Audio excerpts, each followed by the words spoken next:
Sujet 2, données en métropole le 21 mars 2023, exercice 3, géométrie dans l'espace, apporter un repère orthonormé. On y donne deux plans P1 et P2 qu'on va illustrer. Donc ça c'est le plan P1, d'équation 2x plus y moins z plus 2 égale à 0. Et le plan P2 passe par le point B de coordonnées 1, 1, 2 et a comme vecteur normal 1, moins 1, 1, vecteur N2. Déterminer les coordonnées d'un vecteur N1 normal à P1. Donc N1 est orthogonal à P1. Donc l'équation de P1 c'est 2 fois x plus 1 fois y moins 1 fois z plus 2, ce qui nous fournit les coordonnées de N1, 2, 1 et moins 1. Question 2, montrer que les plans P1 et P2 sont perpendiculaires. Pour montrer que P1 et P2 sont perpendiculaires, il nous suffira de montrer que N1 et N2 le soient. Donc est-ce que N1 et N2 sont orthogonaux?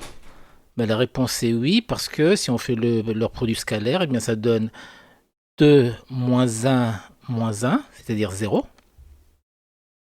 Donc les plans P1 et P2 sont perpendiculaires. Question 2a, déterminer une équation cartésienne de P2. Donc voilà une équation générale d'un plan, ax plus by plus cz plus d égale à 0. On va remplacer a, b, c par les coordonnées de N2, soit 1, moins 1 et 1. Ce qui donne x moins y plus z plus d égale à 0.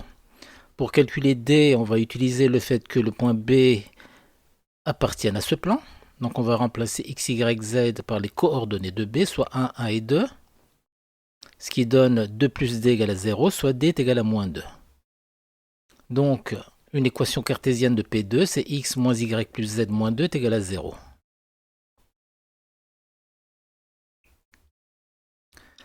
Delta est la droite dont une représentation paramétrique est donnée par ces trois égalités. Alors on va utiliser l'équation cartésienne de P1. On va remplacer x, y, z par les équations paramétriques de delta. Donc 0 moins 2 plus t et t. Donc ce qui donne 0 moins 2 plus t moins t plus 2 est égal à t et t moins t s'annulent et moins 2 plus 2 s'annulent. Donc delta est une droite qui est incluse dans le plan P1. On va montrer que de même que delta est incluse dans le plan P2 en partant de l'équation de P2. X moins y plus z moins 2 égale à 0. On va remplacer x, y, z par les équations paramétriques de delta.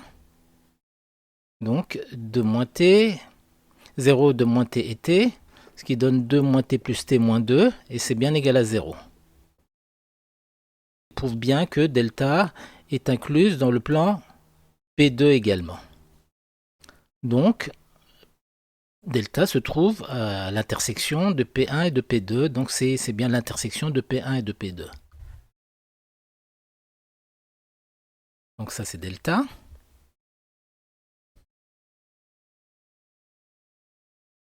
On considère le point A, on admet qu'il n'appartient ni à P1 ni à P2, et H sont projetés orthogonales sur delta. Donc delta c'est la droite rouge, H c'est le projeté orthogonal de A sur delta, soit MT le point de coordonnées 0, moins 2 plus T et T. On veut montrer que AMT est égal à racine carrée de 2T au carré moins 8T plus 11. On rappelle les coordonnées de A, 1, 1, 1, les coordonnées de MT qu'on vient de rappeler, et AMT au carré c'est égal à 0 moins 1 au carré plus moins 2 plus T moins 1 au carré plus T moins 1 au carré.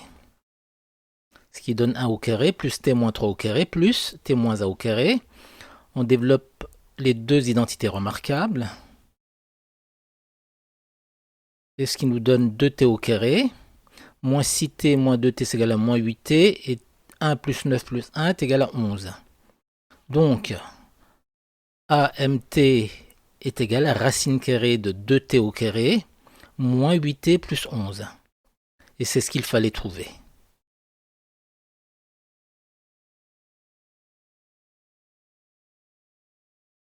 On déduire que AH est égal à racine carrée de 3.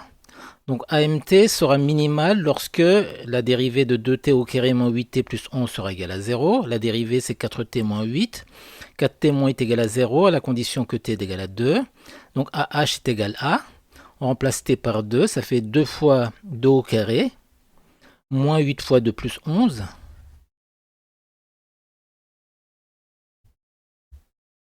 Ce qui donne racine carrée de 3, et c'est ce qu'il fallait trouver. Question 4, on note D1 la droite orthogonale à P1 passant par A et H1 le projeté orthogonal de A sur P1. Donc voilà D1, H1 le projeté orthogonal de A sur P1. Déterminer une représentation paramétrique de D1. Donc N1, le vecteur normal à P1. Alors dire que M appartient à D1, c'est dire que le vecteur AM est égal à T fois le vecteur N1. On rappelle les coordonnées de A et de N1. Ce qui donne x-1 est égal à 2t, y-1 est égal à t, 1 fois t, et z-1 est égal à moins 1 fois t, soit moins t. Ce qui donne encore x égale à 1 plus 2t, y égale à 1 plus t, et z est égal à 1 moins t. On déduit que H1 a pour coordonnées moins 1 tiers et 5 tiers. On va partir de l'équation cartésienne de P1. On va remplacer x, y, z par les équations paramétriques de D1. Donc pour x, c'est 1 plus 2t, pour y, c'est 1 plus t, et pour z, c'est 1 moins t. Donc ça fait moins z égale à moins 1 plus t, ce qui donne 2 plus 4t plus 1 plus t moins 1 plus t plus 2. Ça fait 6t plus 4 égale à 0. Soit t est égal à 4 sixièmes, c'est-à-dire 2 tiers, moins 2 tiers. Alors, puisque t est égal à moins 2 tiers, H1 est donc égal à moins 1 tiers, y est égal à 1 tiers, et z est égal à 5 tiers pour H1. Et c'est ce qu'il fallait trouver. Soit H2, le projeté orthogonal de A sur P2, on admet que les coordonnées de H2 sont 4 tiers, 2 tiers, 4 tiers. On admet que les coordonnées de A sont 0, 0, 2. Et on nous demande de montrer que AH1, HH2 est un parallélogramme. Pour cela, on va montrer que les deux vecteurs bleus HH1 et H2A sont deux vecteurs égaux. Donc on va calculer leurs coordonnées respectives. Donc pour HH1, on obtient moins 1 tiers et moins 1 tiers.